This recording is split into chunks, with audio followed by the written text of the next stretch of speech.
kiai yang penakut, menjilat-jilat ras orang lain, yang ngaku-ngaku dzurriat Nabi ternyata palsu, apa-apaan, memalukan itu.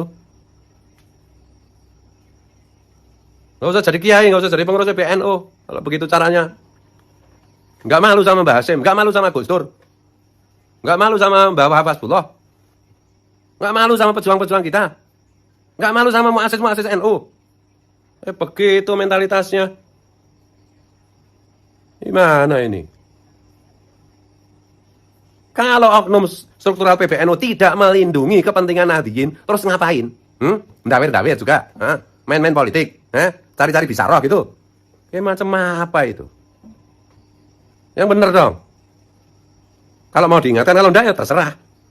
Tapi nanti zaman akan membuktikan siapa yang berselingkuh dengan kegelapan, berselingkuh dengan penipuan akan dilibas oleh zaman, dan itu la tabdila li sunnatillah. Assalamualaikum warahmatullahi wabarakatuh. Para sahabat, melihat dan mendengar apa yang disampaikan oleh pengurus-pengurus Nahdlatul Ulama yang saat ini sungguh sangat membagongkan dan sangat mengherankan sekali, terutama di bagian konflik nasab ini. Pengurus Nahdlatul Ulama ini apa tidak bisa menyelesaikan masalah nasab ini secara ilmiah, baik dari pengurus pusat sampai pengurus wilayah, pengurus provinsi. Apa nggak bisa menyelesaikan masalah-masalah yang menurut saya pribadi masalah ini tidak terlalu rumit gitu. Padahal di PBNU sendiri itu kan ada lembaga Batsul Masail toh. Kenapa yuk pengurus PBNU kenapa tidak menggunakan lembaga Batsul Masail untuk menyelesaikan perkara-perkara Klen Ba'alawi? Monggo bisa dijawab. Kenapa pengurus PBNU mulai dari pusat tidak bisa menyelesaikan masalah Klen Ba'alawi, nasab Ba'alawi melalui Batsul Masail? Apakah memang ada kemunduran di pengurus Nahdlatul Ulama sehingga tidak bisa menyelesaikan masalah-masalah yang seperti ini? Bukannya menyelesaikan masalah, malah pengurus PBNU ini malah menambah masalah, menambah rumitnya masalah. Itu dari PBNU sendiri. Seharusnya menyelesaikan, malah tambah merumitkan masalah-masalah yang ada. Yang berjuang untuk meluruskan nasab Rasulullah dari pencantolan Klen Ba'alawi itu bukan orang Yahudi, bukan orang Wahabi. Ini orang-orang Nusantara, kiai-kiai Nusantara, kiai NU juga itu. Kenapa pengurus PBNU tidak berpihak sama sekali terhadap ulama-ulama Nusantara ini? Ada apa PBNU dengan para habib-habib itu? Apa hubungannya? Kok tidak ada keberanian sama sekali untuk mengangkat masalah ini diselesaikan melalui jalur lembaga Batsul Masail? Apakah hanya mengandalkan husnudzon saja? Kalian para pengurus PBNU, Anda-anda yang terhormat, dipilih oleh kami bukan hanya untuk leyeh-leyeh di kursi tersebut, bukan untuk berpihak kepada satu golongan dan menyampingkan golongan yang lain. Anda dipilih karena kemungkinan sudah teruji keilmuannya, teruji keberaniannya. Jangan awal-awalnya tok kayak kerupuk baru digoreng. Awal-awal dulu ketika baru dipilih atau sebelum dipilih menjadi pengurus PBNU, seperti kerupuk baru digoreng, krenyes-krenyes. Lah, ketika sekarang pengurus PBNU ditimpa adanya masalah tentang nasab klan Ba'alwi, kok seperti kerupuk yang terhanyut di sungai, melempem, seperti kerupuk yang terjatuh ke air, langsung melempeng ketika berhubungan dengan nasab klan Ba'alwi. Bagaimana pengurus PBNU ini? Yang membahas nasab klan Ba'alwi itu ulama dan kiai Nusantara. Bahkan di situ ada pengurus NU juga. Kiai Imaduddin itu pengurus RMI Banten, RMI NU Banten, dan juga salah satu anggota dari Lembaga Basul Masail NU. Heran, saya ini santri loh. Kepada PBNU yang sangat saya hormati, saya ini santri. Tapi saya bisa menganalisa mana klan yang benar dan mana klan yang salah. Mana yang memang zuriat Nabi dan mana yang ngaku-ngaku sebagai zuriat Nabi. Itu kitab-kitab nasab itu sudah membuktikan mulai dari abad keempat, kelima, abad ke-6, abad ke-7, 8 dan 9 menyebutkan bahwa klan Ba'alwi ini nasabnya terputus kepada Rasulullah. Gitu loh. Lah, bagi pihak-pihak yang mau mendukung terhadap klan Ba'alwi, ya mari bisa membuat antitesis kalau memang ingin membuat antitesis untuk menandingi tesis dari Kiai Haji Imaduddin. Atau bisa diselesaikan melalui Lembaga Basul Masail, sehingga nanti ketemu ujung permasalahannya, ketemu siapa itu sebenarnya klan Ba'alwi. Ini sudah ada lembaga Basul Masail tapi tidak pernah digunakan. Katanya kiai-kiai pengurus PBNU ini sudah teruji, kiai-kiai yang alim. Bukannya menyelesaikan masalah, tapi malah nambah rumitnya masalah. Mulai dari PBNU itu sama. Ketua PBNU yang kami hormati, Gus Yahya Khalil Stakuf, dulu awal-awalnya seperti kerupuk baru digoreng. Ketika saya bicara seperti ini nanti dikira saya tidak sopan.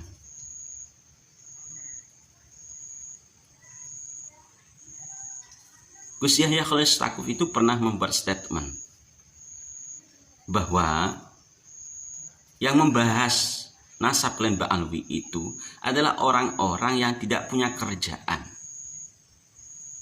Lalu kemarin-kemarin ditambah oleh Ketua Rois Syuriah PBNU Kiai Miftahul Akhyar bahwa katanya nama Ubaidillah dibuat bulan-bulanan di Indonesia. Ubaidillah sedang difitnah. Klan Ba'alwi dikatakan bukan zuriyah Rasulullah, sedang difitnah. Itu kata Kiai Haji Miftahul Akhyar yang sangat saya hormati. Lalu barusan saya mendengar dan membaca artikel tulisan dari Kiai Fatur Rozi, ini di Malang ini. Saya santri Malang. Saya tahu beliau tapi tidak pernah ketemu beliau. Pondok An-Nur, Bulu Lawang, Malang. Beliau membuat tulisan bahwa orang yang membahas nasab Ba'alwi ini rasis. Kiai Fatur Rozi ini selaku pengurus PBNU di bidang dakwah, dan masih banyak pengurus-pengurus yang lain yang tidak bisa saya sebutkan satu persatu, bukannya menyelesaikan masalah tentang adanya klan Ba'alwi, tapi malah menambah masalah. Kayak berpihaknya kepada klan Ba'alwi. Kalau Anda itu sebagai pengurus PBNU, di situ di NU itu ada yang namanya tawassut dan iktidal.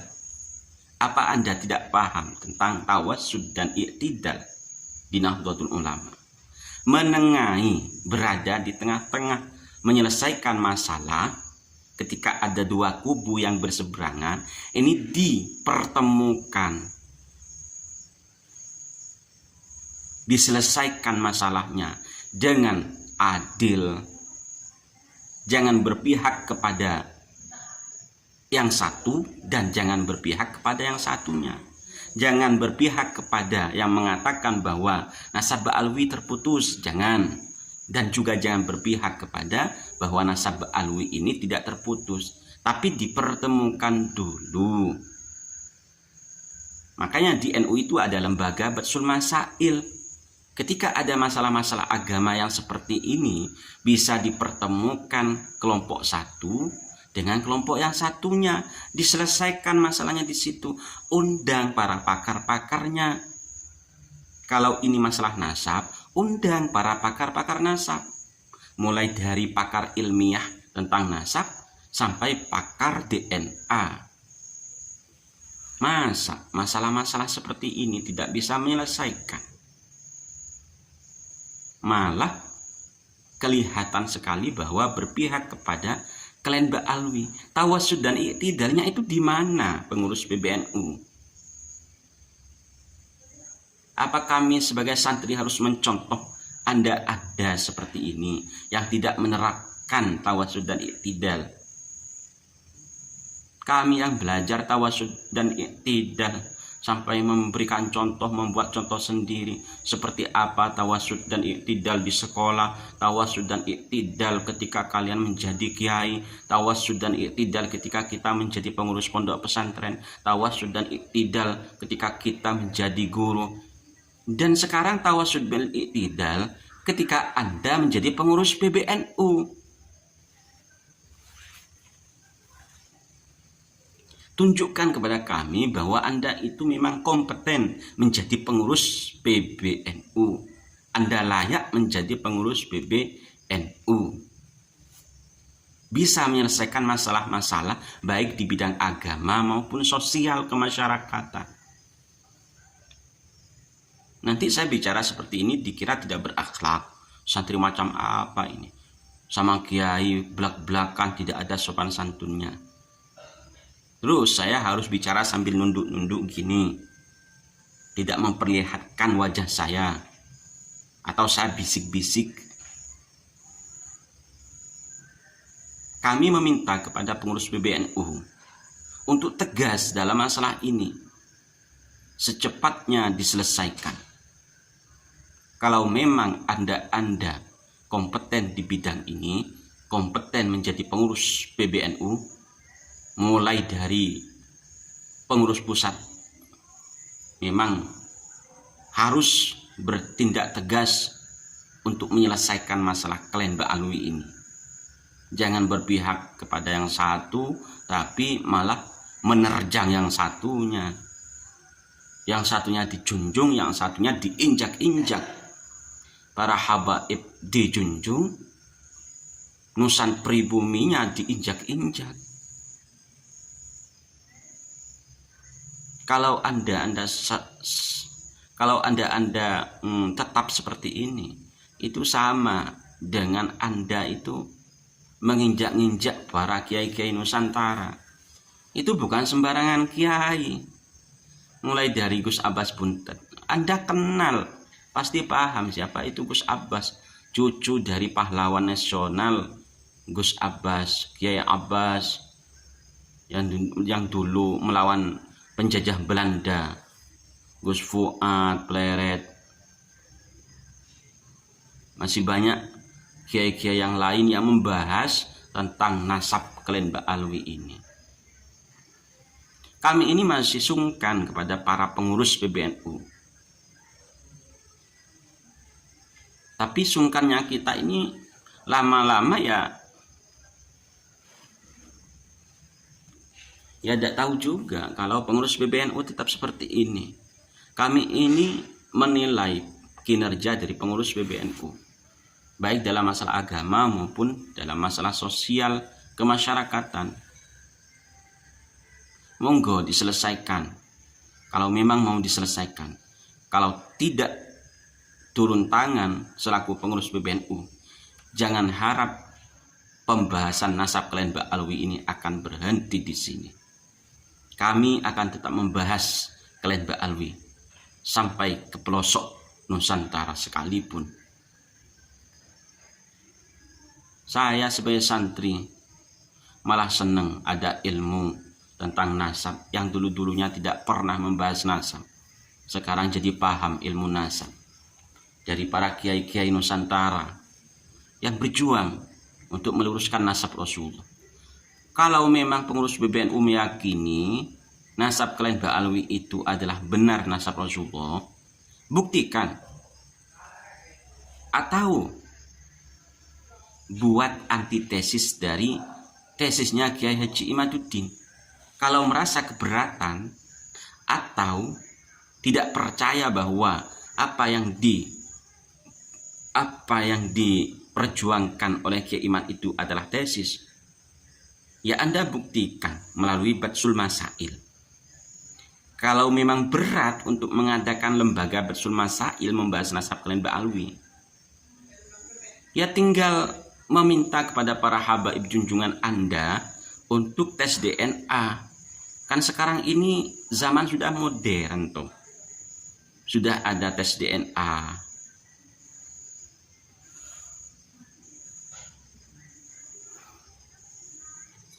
Kalau pengurus PBNU ini terus-terusan seperti ini, mau dibawa kemana Nahdlatul Ulama? Nahdlatul Ulama didirikan dengan berdarah-darah, malah pengurus-pengurus yang ada sekarang mau menghancurkan Nahdlatul Ulama. Buktikan kalau memang Anda layak untuk menjadi pengurus PBNU. Kami akan takzim sampai kapanpun. Kalau memang Anda yang kami hormati bisa menyelesaikan masalah-masalah agama yang ada di Nusantara ini, terutama tentang klien Mbak Alwi. Saya sebagai santri itu malu kepada diri saya sendiri. Saya santri kok seperti ini kepada Kiai Yahya Khalistakuf. Saya kok seperti ini kepada Kiai Miftahul Akhyar. Saya kok seperti ini kepada Kiai Fathur Razi.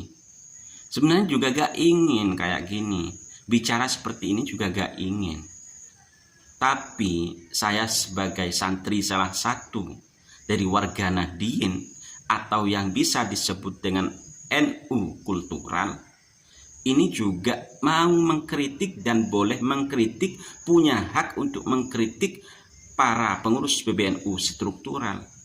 Punya hak.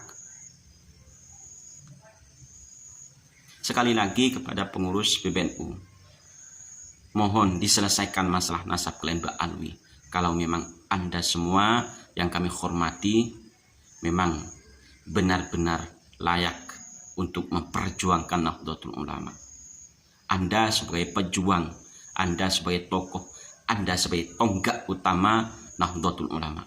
Kalau Anda sendiri sudah tidak bisa menerapkan prinsip-prinsip yang ada di Nahdlatul Ulama, sudah tidak bisa menyelesaikan masalah keagamaan di Nusantara ini, sudah tidak bisa menyelesaikan masalah kemasyarakatan di Nusantara ini, lantas apakah Anda bisa disebut para tokoh yang mampu menjaga Nahdlatul Ulama? Kepada semua pihak yang saya sebutkan, mohon maaf apabila dari saya pribadi terlontar kata-kata yang tidak pantas, apalagi saya santri, terutama kepada kiai-kiai yang sangat saya hormati. Monggo diselesaikan. NU ada di tangan panjenengan semua. Jangan berpihak kepada satu golongan, tapi menginjak golongan yang lain. Jangan menjunjung satu golongan kalian ba'alwi, tapi menginjak-injak golongan pribumi asli. Wallahu muwaffiq ila aqwamit thoriq. Assalamualaikum warahmatullahi wabarakatuh.